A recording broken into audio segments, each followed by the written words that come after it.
Burkina Faso, Mali, Niger pour parler de la gestion de la transhumance des pays de l'AES. Des acteurs agro-pastoraux sont réunis à Ouagadougou afin d'élaborer un plan de l'Observatoire transfrontalier de suivi de la transhumance dans la région de l'Iptako-Gourma. Avec des partenaires techniques et financiers, ils axent leurs échanges, entre autres sur la promotion d'une transhumance pacifique dans la région. Karim Bikenga pour les détails.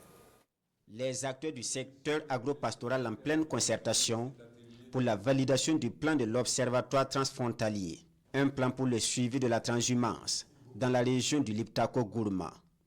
Il s'inscrit dans le cadre du projet de promotion de la transhumance pacifique dans la région du Liptako-Gourma, initié par l'OIM, l'Organisation internationale des migrations.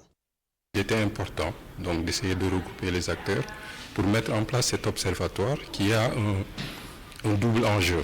C'est d'abord de faciliter la collecte d'informations. L'autre enjeu aussi, c'est de faciliter la coordination et la communication entre les acteurs transfrontaliers et surtout de faciliter le partage d'informations entre les trois pays, Burkina Faso, Mali et Niger.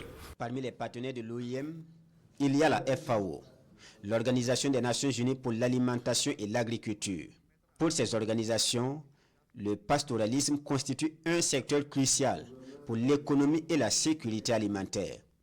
Cette rencontre de l'Observatoire transfrontalier prévoit des échanges sur l'état des lieux de l'élevage et les besoins de pâturage. La région elle est en prise aux tensions terroristes et ça c'est peut-être dû au développement de mouvements qui n'ont pas été détectés à temps.